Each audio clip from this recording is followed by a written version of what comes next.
아버님, 저희도 힘들다고요. 왜 현실을 모르는 척 하세요? 아니, 죄송할 게 아니라 이렇게 위험한데 어떻게 집에서 돌보겠다는 거예요? 이러다가 큰 사고라도 나면 어쩌려고요? 내 시어머니는 아직 살아있고 숨쉬고 있고 내 앞에서 나를 보고 있다. 그런데 벌써 그 사람의 존재를 지우려 드는 거냐? 그래, 더 이상 오지 마라. 내가 아내를 이렇게밖에 생각하지 않는다면 너 같은 사람이 우리 집에 발들일 일은 없을 거다. 안녕하세요. 마음의 주파수입니다. 각자의 마음이 서로 다른 주파수로 울리지만 우리는 이곳에서 하나로 만나게 됩니다. 당신의 기쁨과 슬픔, 그리고 일상의 작은 떨림까지도 귀 기울여 듣고 함께 공감하는 시간을 가지려 합니다. 지금 이 순간 마음의 주파수에 담긴 당신의 이야기를 기다립니다. 여러분의 사연과 함께 이 공간이 더 따뜻해질 수 있도록 구독과 좋아요, 그리고 댓글로 당신의 마음을 들려주세요. 이제 사연을 들으러 가볼까요? 안녕하세요. 대구에 사는 85세 김태웅입니다. 올해로 아내와 함께한 지 65년이 넘었습니다. 20살 때 만나 지금까지 평생을 함께했죠. 젊은 시절 경찰 공무원으로 일하면서 바쁘게 살았지만 언제나 아내가 곁에서 든든하게 내조해 주었기에 힘든 줄도 모르고 살았습니다. 하지만 인생이란 게 참 알 수 없더군요. 경찰로 근무하던 시절 출장 갔다가 사고를 당해 2달 동안 중환자실에서 사경을 헤맸습니다. 온몸이 움직이지도 않는 상태에서 눈도 제대로 못 뜨던 그때 가장 사랑하는 어머니가 세상을 떠났다는 소식을 들었습니다. 가슴이 찢어질 듯 아팠지만 몸조차 제대로 움직일 수 없는 내 자신이 원망스러웠습니다. 그 와중에도 아내는 단 하루도 병실을 떠나지 않고 내 손을 잡고 기도하며 버텼습니다. 덕분에 긴 재활 끝에 다시 경찰에 복귀할 수 있었고 정년 퇴직 후에는 그동안 못다 한 부부의 삶을 조용히 즐기려 했습니다. 하지만 하늘도 무심하다고 해야 할까요? 몇 년 전 아내가 개모임에 갔다가 넘어졌습니다. 그 작은 사고 하나로 우리 인생이 송두리째 바뀌어 버렸습니다. 아내는 그날 이후 점점 기억을 잃어갔고 결국 치매 판정을 받았습니다. 처음엔 그저 깜빡하는 정도였지만 시간이 흐를수록 나조차도 못 알아볼 때가 많아졌습니다. 자식들은 오며 가며 돌봐주지만 큰며느리는 집에 오지 못하게 막고 있습니다. 요양원에 보내야 한다며 나를 다그치지만 도저히 보낼 수가 없습니다. 평생 나를 지켜준 사람을 낯선 곳에 홀로 둔다는 건 생각조차 할 수 없습니다. 그래서 차라리 내가 아내와 함께 요양원에 들어가서 직접 돌볼 생각입니다. 오늘은 저와 아내, 그리고 우리 가족이 겪고 있는 이 이야기를 들려드리겠습니다. 저의 이야기를 듣고 따뜻한 위로와 조언을 남겨주시면 감사하겠습니다. 구독과 좋아요는 큰 힘이 됩니다. 아내와 처음 만난 건 20살 때였습니다. 대구의 작은 동네에서 자랐고 어릴 때부터 근처에서 알고 지낸 사이였지만 본격적으로 마음을 주고받게 된 건 성인이 되고 나서였습니다. 조용하면서도 따뜻한 성격, 작은 일에도 배려가 깊던 모습이 참 좋았습니다. 둘 다 가진 건 없었지만 함께라면 뭐든 할 수 있을 것 같았습니다. 그 믿음 하나로 결혼했고 이후로 60년 넘게 같은 길을 걸어왔습니다. 젊은 시절 경찰 공무원이 되면서 삶이 빠르게 변했습니다.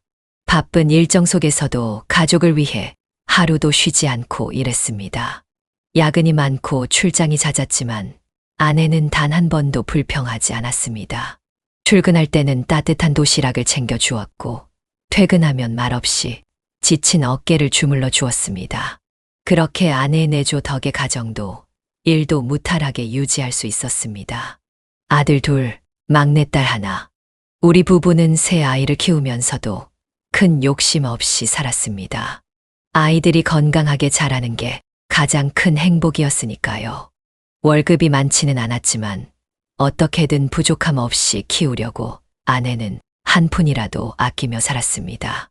아이들 학비를 위해 바느질이며 가정일까지 도맡았지만 힘들다는 말 한마디 하지 않았습니다. 그렇게 열심히 살아온 우리 가정에 예기치 못한 시련이 닥친 건 경찰로 근무하던 시절이었습니다. 출장에서 돌아오는 길, 큰 사고를 당해 2달 동안 중환자실에 누워 있어야 했습니다. 의식도 없이 누워 있다가 간신히 눈을 떴을 때 어머니가 돌아가셨다는 소식을 들었습니다.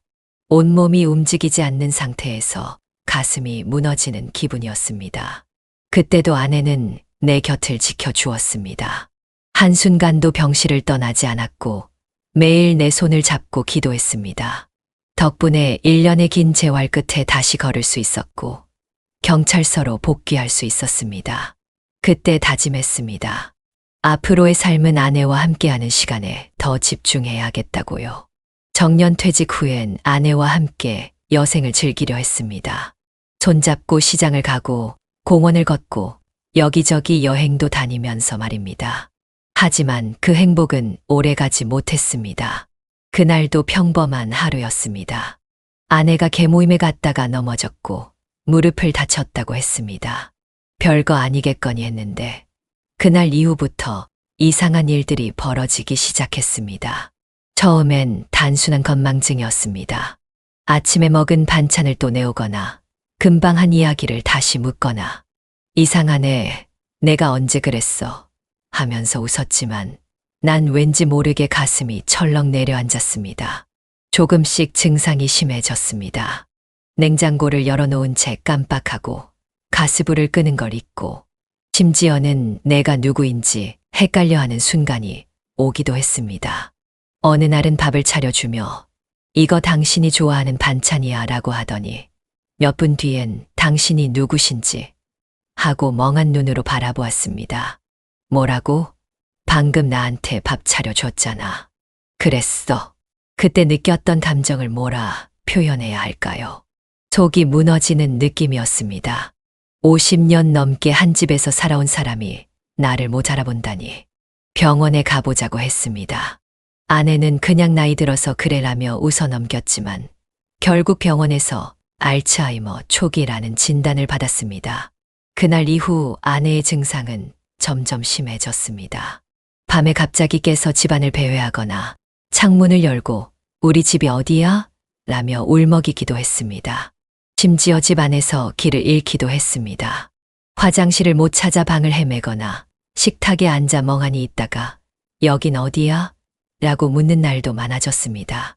가장 가슴 아팠던 순간은 아내가 내 이름을 부르지 못했을 때였습니다. 여보, 저기 그 누구시더라. 내 얼굴을 보면서도 기억을 찾으려 애쓰는 아내의 표정을 보는데 가슴이 찢어지는 기분이었습니다. 그럼에도 난 아내를 지키고 싶었습니다. 끝까지 함께할 거라 다짐했으니까요. 하지만 자식들의 반응은 달랐습니다. 처음에는 모두 걱정하고 돕겠다고 했지만 시간이 지나면서 큰며느리의 태도가 변하기 시작했습니다. 아버님, 솔직히 이젠 요양원 보내셔야 하지 않겠어요? 우리가 돌아가면서 돌보는 것도 한계가 있어요. 어머니가 이젠 집에서도 위험하시잖아요. 냉장고 문 열어놓고 가스불도 그냥 두고. 맞는 말이었습니다. 하지만 차마 고개를 끄덕일 수 없었습니다. 아내를 나 혼자 남겨두고 어떻게 보낼 수 있겠습니까? 내가 돌볼 거다. 내가 끝까지 책임질 거다. 그 말에 큰며느리는 한숨을 쉬며 짜증 섞인 목소리로 말했습니다.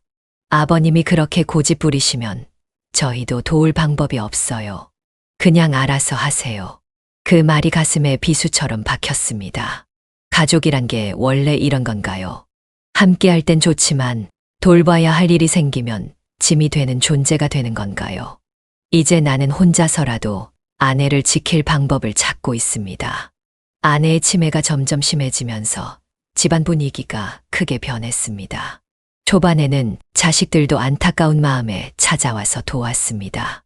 큰아들은 자주 들러 집안일을 거들었고 작은아들은 병원 진료를 알아봐 주었으며 막내딸도 시간을 쪼개와서 아내를 돌봐 주곤 했습니다. 하지만 시간이 지나면서 그 빈도는 점점 줄어들었습니다. 처음에 큰며느리는 자주 와서 이것저것 챙겨주는 것 같았습니다. 하지만 점점 짜증 섞인 말투로 이야기하는 날이 많아졌습니다. 아버님, 이러다가 아버님까지 쓰러지시면 어쩌려고 그래요? 어머님은 이제 기억도 제대로 못 하시고 밤마다 돌아다니시잖아요. 요양원 보내는 게 맞는 거예요. 내가 할 수 있어. 내가 돌볼 거다. 아버님, 현실을 직시하셔야죠. 그 말을 들을 때마다 가슴이 철렁 내려앉았습니다. 치매가 왔다고 해서 아내가 가족이 아닌 게 아닙니다. 나와 평생을 함께한 사람이고 지금도 함께 있어야 하는 사람인데 남처럼 요양원에 맡기라는 말을 들을 때마다 화가 치밀어 올랐습니다. 하지만 큰며느리의 태도는 점점 강경해졌습니다. 솔직히 저희도 한계예요. 애들 키우랴 일하랴 이제는 너무 힘들어요. 아버님도 아시잖아요. 요양원에서 전문적으로 케어받는 게 훨씬 낫다고요. 내가 힘들다는 건 알겠지만 그래도 가족이잖아. 아내를 그렇게 쉽게 보낼 수는 없어. 아버님이야 평생 어머니랑 같이 사셨으니 그런 말씀하시겠지만 저희는 현실적으로 생각해야죠. 그 말이 가슴을 후벼 팠습니다. 가족이란 그렇게 현실적으로 따질 수 있는 관계일까요? 아내를 돌보는 건 점점 더 어려워졌습니다. 새벽마다 잠에서 깨 집안을 돌아다니거나 아무 이유 없이 짐을 꾸려 나가려고 했습니다. 이 집이 우리 집이 아니야. 나 이제 가야 해. 여기가 우리 집이야. 자네랑 나랑 같이 산 지 벌써 60년이 넘었어. 아니야, 아니야, 우리 집이 아니야. 나 데려다 줘. 그럴 때마다 가슴이 무너졌습니다.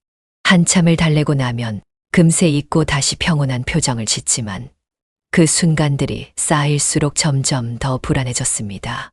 그러던 어느 날 사건이 터졌습니다. 큰며느리가 집에 들렀을 때 아내가 화장실 가겠다고 자리에서 일어났습니다. 하지만 제대로 걷지 못하고 휘청거리다가 그만 큰며느리에게 부딪혔습니다. 어머, 어머니, 좀 조심 좀 하세요. 큰며느리가 크게 소리를 질렀습니다. 아내는 어리둥절한 표정으로 멈춰 섰습니다. 죄송해요, 내가. 아니, 죄송할 게 아니라 이렇게 위험한데 어떻게 집에서 돌보겠다는 거예요. 이러다가 큰 사고라도 나면 어쩌려고요. 그 순간 나는 참을 수 없었습니다. 그만해라. 아내한테 그렇게 소리 지를 거면 당장 나가라. 아버님, 저희도 힘들다고요. 왜 현실을 모르는 척 하세요? 힘들면 안 오면 된다. 하지만 내 아내한테 그런 태도로 대하지 마라. 큰며느리는 짜증 섞인 얼굴로 가방을 들고 집을 나가 버렸습니다. 그날 이후 큰며느리는 아예 집에 오지 않았습니다. 며칠 뒤 큰며느리가 집으로 찾아왔습니다. 평소처럼 짜증 섞인 얼굴로 들어오더니 다짜고짜 말을 꺼냈습니다. 아버님, 이제는 진짜 결정하셔야 해요. 나는 아내가 잠들어 있는 방을 슬쩍 바라보고 조용히 물었습니다. 무슨 얘기하려고 왔나? 큰며느리는 한숨을 쉬더니 조심스럽다는 듯 입을 열었습니다. 솔직히 어머님이 점점 나빠지시잖아요. 이렇게 계속 집에서 돌보는 건 불가능해요. 그리고 나중을 위해서라도 미리 정리할 건 정리해 두셔야 하지 않을까요? 정리. 나는 그녀를 똑바로 바라보았습니다. 내가 말하는 정리가 뭔가. 그러니까 어머님이 나중에 더 상태가 안 좋아지시면 법적으로 애매한 부분이 생길 수도 있어서요. 재산 문제 같은 것도 미리 정리해 두는 게 좋을 것 같아서. 그 말을 듣는 순간 속에서 뜨거운 무언가가 끓어올랐습니다. 너 지금 내 시어머니가 살아있는데 살아있는 사람을 두고 벌써 그런 말을 하는 거냐? 아버님, 오해하지 마세요. 저는 그냥 현실적인 문제를 말씀드리는 거예요. 현실적인 문제. 나는 천천히 자리에서 일어났습니다. 손이 떨리는 걸 느꼈습니다.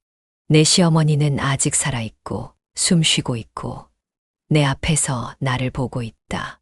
그런데 벌써 그 사람의 존재를 지우려 드는 거냐? 큰며느리는 당황한 기색을 보이더니 곧 냉정한 얼굴로 돌아왔습니다.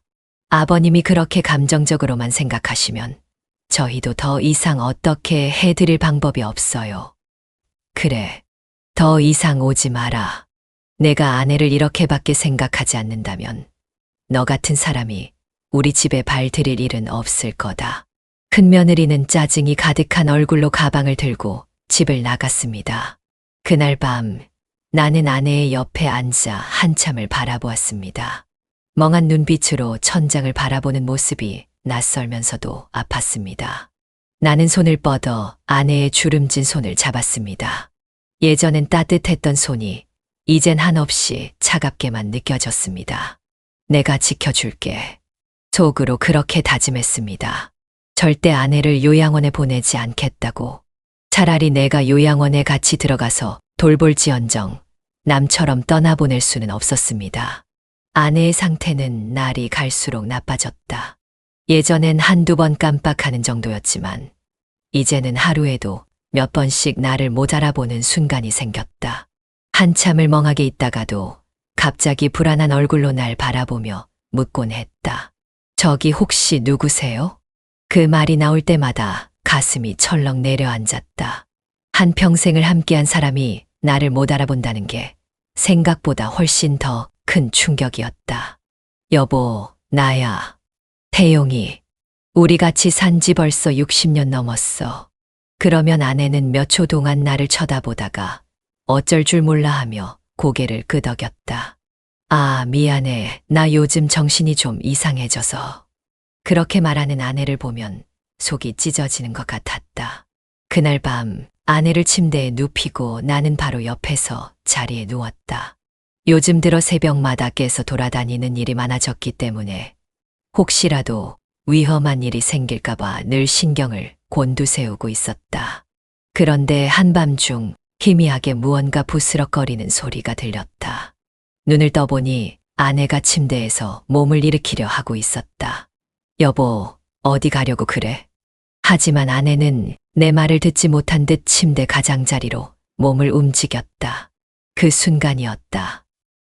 쿵, 어둠 속에서 무거운 소리가 울려 퍼졌다. 여보, 급히 불을 켜고 바닥을 보니 아내가 침대에서 떨어져 바닥에 누워 있었다. 괜찮아? 어디 다쳤어? 나는 황급히 아내를 일으켜 세우려 했지만 아내는 어리둥절한 얼굴로 나를 바라볼 뿐이었다. 나 왜 여기 있어? 손을 잡아주는데 아내의 손이 심하게 떨렸다. 나는 아내를 조심스럽게 부축해 침대에 눕혔다. 괜찮아, 괜찮아. 이제 다시 누워서 쉬어. 하지만 아내는 불안한 눈빛으로 계속 주위를 둘러봤다. 이상해, 여기 어디야? 나 집에 가야 하는데. 여기가 우리 집이야. 당신이 살던 곳이야. 아니야, 아니야. 집이 아니야. 나 무서워. 나는 가슴이 조여 오는 걸 느꼈다. 눈앞에서 나를 바라보는 사람은 분명히 내 아내였지만 더 이상 나를 기억하지 못했다. 그날 밤 나는 아내 옆에서 꼼짝도 하지 못한 채 밤을 새웠다. 다음 날 나는 자식들에게 전화를 걸어 어젯밤 일을 이야기했다. 그리고 몇 시간 후 큰아들과 작은아들 그리고 큰며느리가 집으로 왔다. 큰며느리는 집에 들어오자마자 어두운 얼굴로 말했다. 아버님, 이젠 정말 요양원 보내야 해요. 나는 아무 말 없이 아내가 있는 방을 바라보았다. 어머니가 이제 이렇게까지 되셨는데 아버님도 힘드시잖아요. 솔직히 집에서 돌보는 건 무리예요. 나는 깊은 숨을 들이마셨다. 내가 할 수 있다. 아버님, 이건 고집이 아니에요. 현실을 좀 보셔야죠. 큰며느리는 목소리를 높이며 내 앞에 섰다. 만약 어머니가 또 밤에 돌아다니다가 넘어지시거나 길이라도 잃으면요.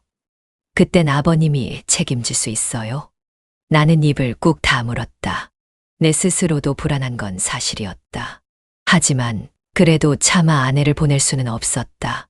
이러다 아버님까지 쓰러지시면 어쩌시려고요? 큰며느리는 한숨을 쉬더니 뜻밖의 말을 꺼냈다. 그럼 아버님도 같이 요양원 가세요. 그 말을 듣는 순간 머릿속이 하얘졌다. 뭐라고? 아버님도 연세가 있으시잖아요. 어머니를 직접 돌보시겠다면서요? 차라리 두 분 다 요양원에 들어가서 지내세요. 그러면 우리도 안심할 수 있잖아요. 나는 손을 떨며 소파를 짚었다. 그래서 나까지 거기 들어가면 너희들은 마음이 편하겠다는 거냐? 큰며느리는 아무 대답도 하지 않았다. 하지만 이미 표정에서 모든 걸 읽을 수 있었다. 그녀는 우리를 짐으로 생각하고 있었다. 나는 차분히 입을 열었다. 너는 내 시어머니가 어떤 사람인지 아느냐? 큰며느리는 당황한 듯 나를 바라보았다. 평생을 가족을 위해 살아온 사람이야. 너희 남편 뒷바라지하느라 자기 꿈 하나 못 이뤘고 단 한 번도 자신을 위해 산 적이 없는 사람이라고. 아버님, 그런 얘기한다고 해결되는 건 아니잖아요. 그래, 해결 안 돼. 하지만 그럼에도 불구하고 나는 이 사람을 절대 버릴 수 없어. 나는 한숨을 내쉬며 아내의 방을 다시 바라보았다. 내가 요양원에 같이 가는 건 상관없어. 하지만 내 시어머니는 남처럼 버릴 수 없다. 그 순간 큰며느리는 짜증이 폭발한 듯 목소리를 높였다. 아버님이 그러시니까 저희가 힘든 거예요.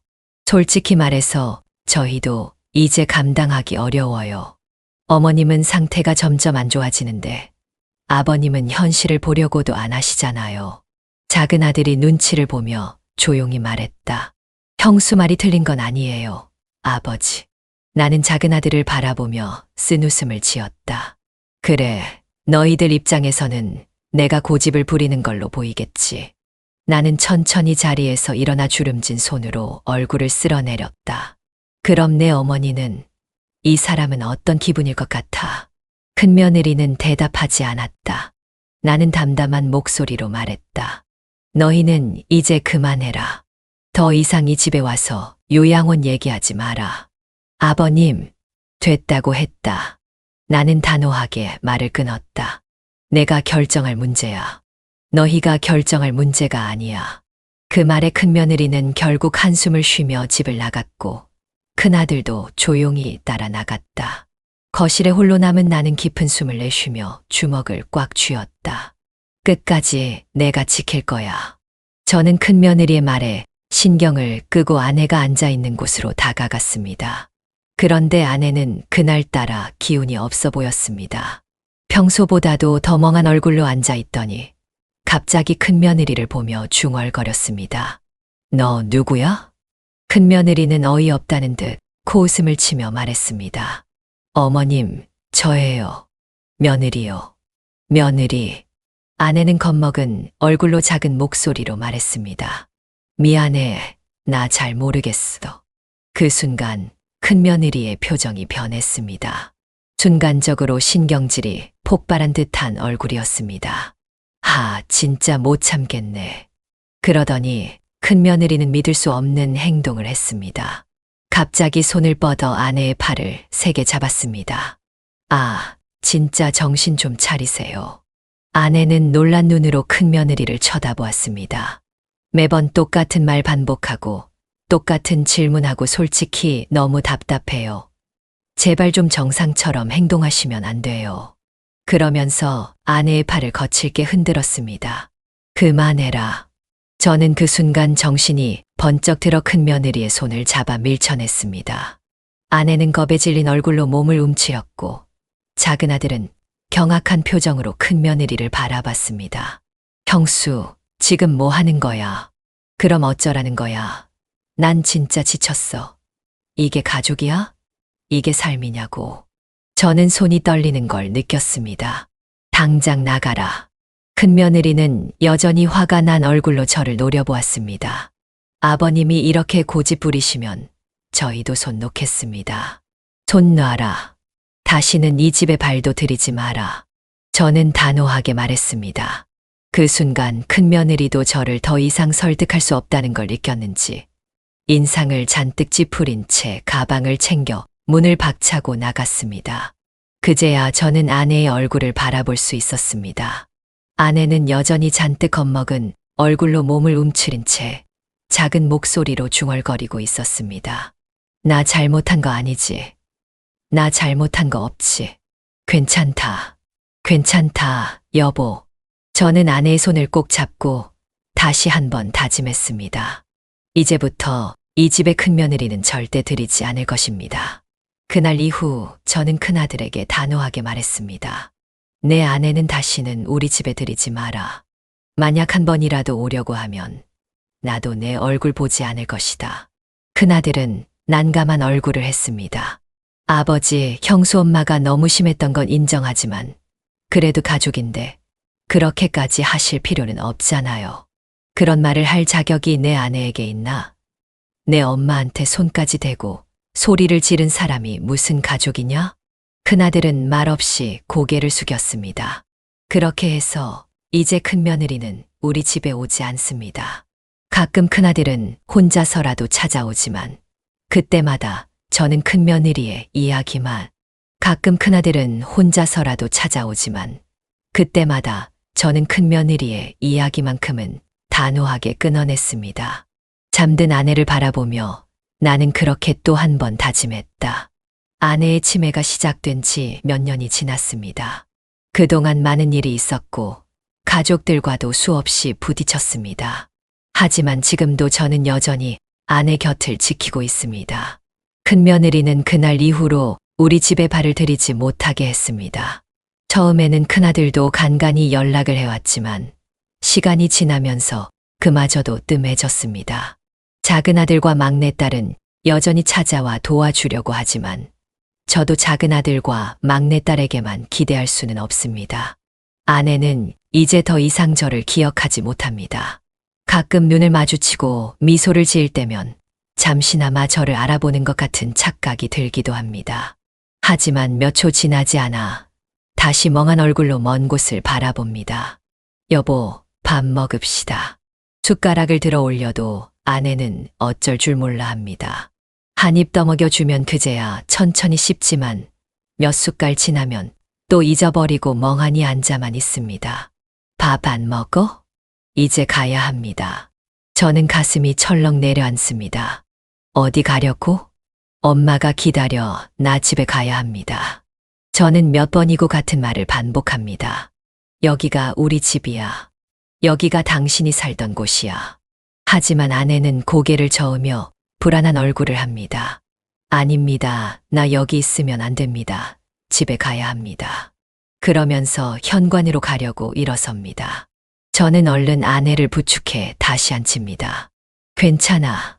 아무 걱정하지 마. 당신은 여기 있으면 돼. 하지만 아내는 점점 더 초조해하고 마치 이곳이 감옥이라도 된 듯한 얼굴을 합니다. 당신 누구십니까? 그 말이 나올 때마다 가슴이 미어지는 것 같습니다. 저는 침착하게 손을 꼭 잡고 말합니다.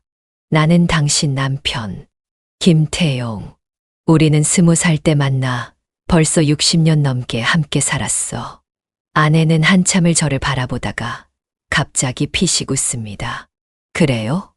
그렇게 말을 하면서도 이미 저를 기억하지 못하고 있는 게 분명합니다.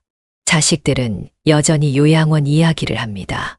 하지만 저는 결코 아내를 요양원에 보내지 않겠다고 다짐했습니다. 차라리 제가 먼저 세상을 떠난다면 어쩔 수 없겠지만 제 손으로 아내를 남처럼 떠나보낼 수는 없습니다. 큰며느리는 이제 아예 연락조차 하지 않습니다. 처음에는 몇 번이나 전화를 걸어 아버님, 이제 그만 고집 부리십시오라고 했지만 제가 단호하게 끊어낸 뒤로는 연락을 끊었습니다. 저는 큰아들에게 말했습니다. 내 아내가 우리 집에 발을 들이지 못하게 하여라. 다시는 이 집에 오지 못하게 하겠다. 큰아들은 한동안 말을 잇지 못했습니다. 그리고 조용히 고개를 끄덕였습니다. 그렇게 해서 이제 큰며느리는 우리 집에 오지 않습니다. 큰아들도 처음에는 갈등을 느꼈던 듯하지만 시간이 지나면서 묵묵히 받아들였습니다. 대신 큰아들은 가끔 저 혼자 감당하기 어려운 일이 있을 때 도움을 주곤 합니다. 하지만 저는 더 이상 큰며느리와 얽히고 싶지 않습니다. 저도 이제 몸이 예전 같지 않습니다. 허리는 자꾸만 구부러지고 손발도 느려졌습니다. 하지만 아내를 돌보는 일만큼은 놓을 수 없습니다. 저는 매일 아내의 손을 잡고 이야기합니다. 여보, 괜찮아. 내가 여기 있어. 아내는 대답하지 않습니다. 하지만 아주 가끔 제 손을 꼭 쥘 때가 있습니다. 그 순간만큼은 아내가 저를 기억하는 것 같아 눈물이 납니다. 어떤 날은 저도 불안해집니다. 만약 제가 먼저 세상을 떠난다면 아내는 어떻게 될까요? 그래서 작은 아들과 막내딸에게 당부해 두었습니다. 나는 끝까지 내 엄마를 지킬 것이다. 하지만 만약 내가 먼저 떠나면 너희가 엄마를 끝까지 지켜라. 작은 아들과 막내딸은 울먹이며 고개를 끄덕였습니다. 아버지, 너무 혼자 다 감당하려고 하지 마십시오. 저는 그 말을 듣고 피식 웃었습니다. 이미 여기까지 왔다. 이제는 내 몫이다. 저는 누군가가 제 이야기를 듣길 바랍니다. 사람들은 쉽게 말합니다. 치매는 가족의 삶을 망친다고. 환자를 요양원에 보내는 게 모두를 위한 길이라고. 하지만 저는 그렇게 생각하지 않습니다. 아내는 제 삶 그 자체입니다. 저와 함께 웃고 울고 힘든 날들을 견뎌온 사람입니다. 그런 아내를 어떻게 쉽게 남에게 맡기고 손을 뗄 수 있겠습니까? 저는 끝까지 아내와 함께 할 것입니다. 그게 제가 할 수 있는 마지막 사랑이기 때문입니다. 혹시 저와 같은 고민을 하는 분들이 있다면 여러분은 어떻게 하시겠습니까? 저처럼 끝까지 가족을 지키려는 분도 있을 것이고 현실적인 선택을 해야 하는 분도 있을 것입니다. 모든 선택이 정답일 수는 없습니다. 하지만 가장 중요한 것은 사랑하는 사람을 향한 마음이 아닐까요? 여러분은 어떻게 생각하십니까? 비슷한 경험이 있으신 분들은 댓글로 여러분의 이야기를 들려주십시오. 그리고 이 이야기가 공감이 되셨다면 구독과 좋아요 부탁드립니다. 그 작은 응원이 제게는 큰 힘이 됩니다. 여러분, 이 이야기를 어떻게 보셨나요? 상처받은 마음을 치유하고 새로운 관계를 만들어가는 이 이야기가 여러분께도 울림을 주었길 바래요. 혹시 비슷한 경험이 있으시다면 또는 이들의 이야기를 보며 느끼신 점이 있다면 댓글로 함께 나눠주세요. 여러분의 이야기가 또 다른 누군가에게 위로와 용기가 될 수 있을 거예요. 구독과 좋아요로 응원도 부탁드려요. 다음 이야기로 찾아뵐 때까지 여러분의 일상에도 따뜻한 위로와 희망이 가득하시길 바래요. 지금까지 시청해 주셔서 감사합니다.